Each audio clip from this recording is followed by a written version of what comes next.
No tore, oleme jõudnud täna siis Nõmmele, kus me teeme Laoliku 53 olevast majast väikse videotuuri ja vaatame, millega siis tegu on. Et kõigepealt vaatame krunti.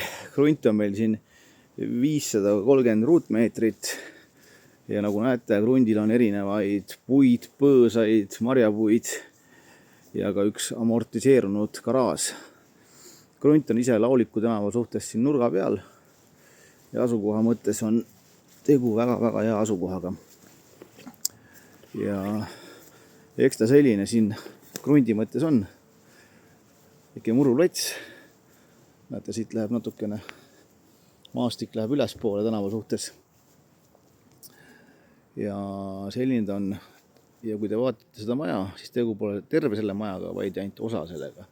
Aga EHR-is on kirjas niimoodi, et tegu on nagu kahe eraldi oleva majaga, ehk siis kui te vaatate seda aeda siin, mis siit läheb niimoodi traataeda, seepoolne maja on see siis, mis siin müügis on.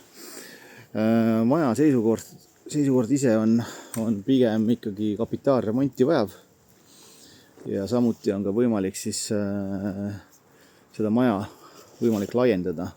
Tore on see, et siin on pandud siis uus katus peale, katus läbi ei lase.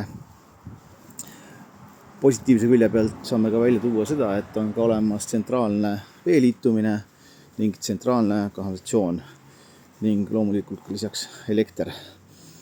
Väljast on see olukord selline, et tegelikult tegu on puitmajaga. Siin on lihtsalt telliskivi sillutis peal või fassaad. Ja ilmselt siin all ma eeldan, et on äkki teppplaat ja krohv on peal, aga muidu tegu on puitmajaga.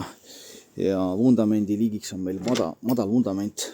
Maja ehitusaluline pind on 77 ruutmeetrit ja suletud netopind on 49 ruutmeetrit. Maja iseenesest siin sees, nagu näete, ikkagi täielikult renoveerimist vajav. Tulin praegu siit välisuksest sisse. Siin on selline koridori osa. Kohe vasakut kätt jääb või siis õuest tulles paremat kätte jääb WC.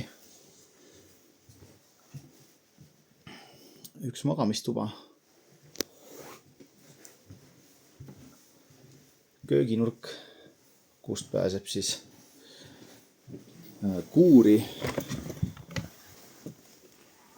Et siin on hetkel puuküte ja mingi soojamüür pidi isegi töötama, et kui kellelgi on soovi seda tulevikus kasutada. Ning siin on veel siis kaks eraldi seisvat tuba, millest üks on läbikäidav.